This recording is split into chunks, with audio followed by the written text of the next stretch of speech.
Hello there, algebra friends. Welcome to your last week of lessons of the school year. Next week, we will be reviewing and then taking a summative check, and then we will be finished. What a wild ride it has been. This week, we're going to be finishing up chapter 10, which is really a unit where we're not necessarily learning new topics. We're really just thinking about strategies of solving and connections we can make with equations and previous topics that we've covered, like graphing and intercepts and all that good stuff. So we've got a really nice week for you, just kind of putting some pieces together. And before we get started, I would love to hear, since we are at the end of our journey here together, up top, I would love to hear a topic that maybe just stands out for you for whatever reason. Maybe it was something you really struggled with and then eventually understood, or just something that kind of sticks in your brain, or maybe your favorite topic. So just a standout topic from the year. I always like the Great Race. What's it called? The Big Race or the Great Race or whatever it's called. I just have a really fun time teaching that and getting us thinking about constant rate of change in a context that makes sense. And this year, we talked about the teachers racing and who would come in first and last. Obviously, I would probably come in last. Mr. Piscovi would probably beat us all. So that's always something that I enjoy teaching. So let me know. But with that, we can jump in today, folks. 10.2.5. What kinds of numbers are there? So we're going to be looking at quadratics today, and they're asking us to solve using factoring or the quad formula, okay? So what I like to do to kind of decide if it's going to be an easy factor or not is I look at what A times C is going to be. So A times C, so this coefficient times this coefficient. And then you're going to want to think about what multiplies to 30, and do any of those factors add to negative 10? So let's think about that. So if you are not good at factoring, and by good I mean if you just don't know it off the top of your head, which doesn't necessarily mean you're bad at factoring.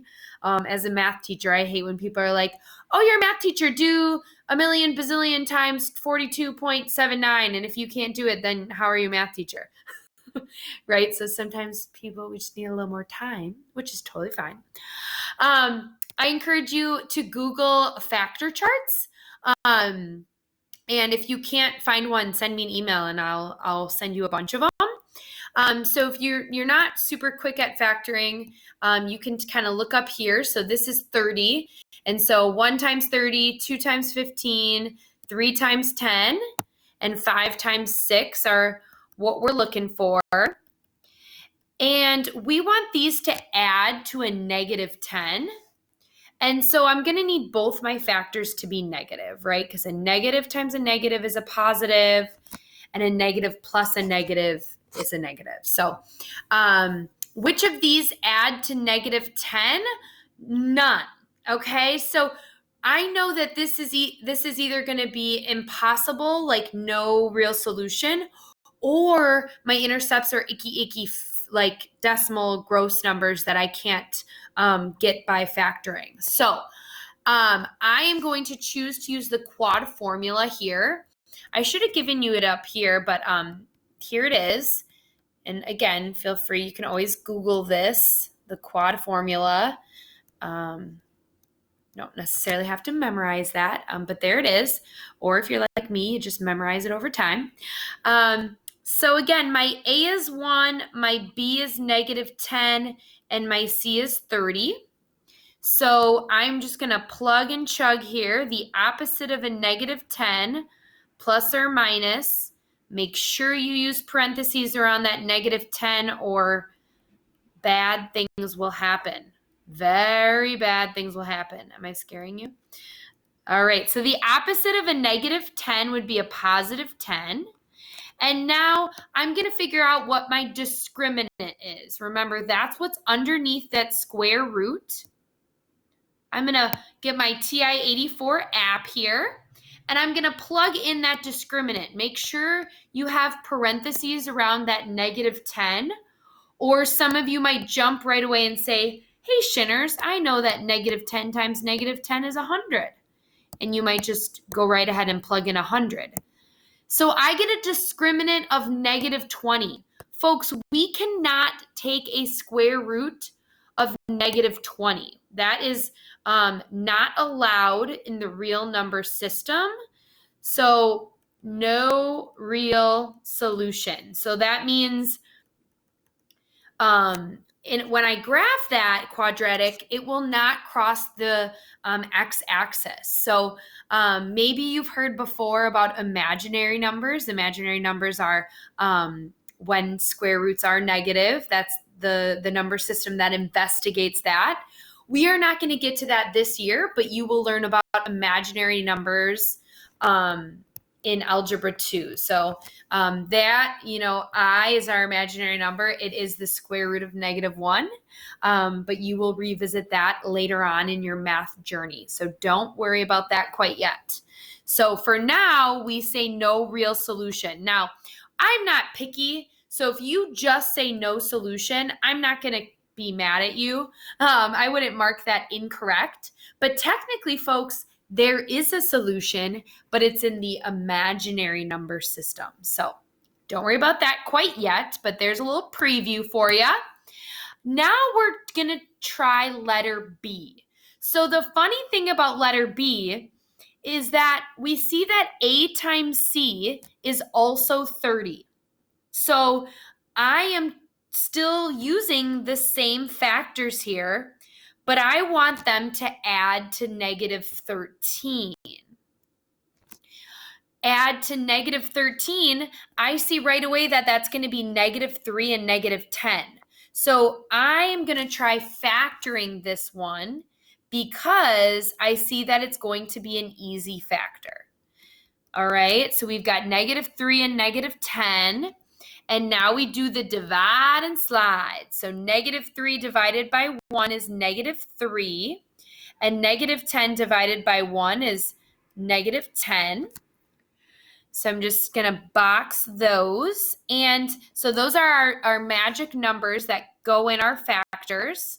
But if you remember, I've been urging you to see the pattern that our answers are just going to end up being the opposites of those numbers. So the opposite of a negative 3 would give me a positive 3. The opposite of a negative 10 would give me a positive 10. And the reason for that is the zero product property tells me if I've got two factors being multiplied, right? I've got one in yellow here and the other one in green. One of those has to be 0. So to solve, I just set them both equal to 0. And because our solving process involves undoing, it always ends up being the opposite. And so that's why there's that opposite relationship. So my two x-intercepts here are 3 and positive 10. Cool beans. Alrighty, let's try our next few here. So again, walking you through my thought process and when to use which strategy. If you always want to use the quad formula, that is totally fine. The quad formula will work every time, but this is how I decide if I should approach a factor or not. So I did A times C, and I am looking at the factors of 15. Do any of those add to 9? No. So that tells me I should try to use the quadratic formula. So there are my A, B, and C's. So the opposite of 9 plus or minus the square root of 9 squared minus 4 times 1 times 15 all over 2a. All right. So the opposite of a positive 9 gives me a negative 9. I'm going to plug in my discriminant into my calculator or Desmos. I'm going to make sure I've got parentheses so my order of operations don't get messed up. Now here, my B isn't negative, so it's not as big of a deal, but still like to be careful there. So I get a discriminant of 21. So I'm just going to rewrite this. 21, 2 times 1 gives me a 2 in my denominator. And so now I've got to break it off into my 2 different sections. One is the plus, and the other is the minus, right? That plus or minus. So now let's go back to our calculator. Negative 9 plus the square root of 21 gives me a very icky decimal. So I've got to do my numerator first, then I divide by 2, and I get about negative 2.2.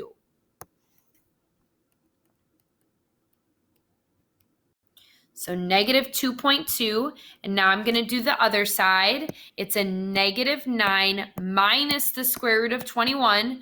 Do that first, then divide by 2, and I get about negative 6.8 if I round. Okay, so sometimes when I go to see what multiplies and adds, sometimes you might get no real solution, and other times you just might get x-intercepts that are irrational, meaning there's those icky decimals that you wouldn't be able to get through factoring, right? So they're a decimal that kind of goes on and on forever and looks kind of messy, but that's okay. Those are still x-intercepts that we need to be able to find, okay? So that's why I use the quad formula for letter C, all right? For letter D, again, it's almost like it was set up this way. It was. A times C gives me 15 again. So I'm looking at the same factors, and now which of those factors add to 8? That's going to be 3 and 5. So I'm going to do my factoring for this side because I see that it is going to work out nicely. My next step is the divide and slide. 3 divided by 1 gives me 3. I'll put that in a box. 5 divided by 1 gives me 5. So those are my magic numbers that I put in parentheses. Set it equal to 0. Now you might want to jump and say, hey, Miss Shinners told me it'll always be the opposite, right? Opposite. But it's also good to work it out and see where it comes from, right? One of these factors has to be 0. And so because our solving process uses the idea of the undo, then it always becomes the opposite. So I get x equals negative 3, and I get x equals negative 5. So those would be my 2 final answers for my x-intercepts. All right, let's keep rocking and rolling here. So again, I do A times C, 22. Oh, obligatory. Oh my gosh. I feel obligated to sing some Taylor Swift, but I won't because I'm not a very good singer. Alrighty, so I am trying to get to multiply to 22 because 2 times 11 is 22, right? A times C. Now I wanted to add to a negative 13. So I'm going to need these both to be negative because a negative times a negative is a positive, and a negative plus a negative is a negative.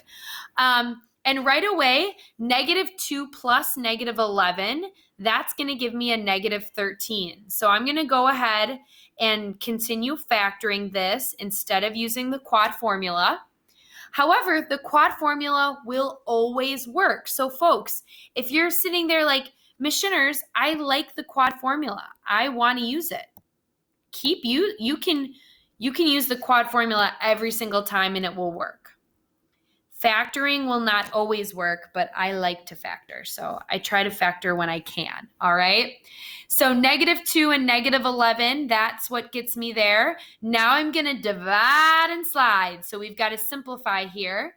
-2 divided by 2 gives me -1. I'm going to box that.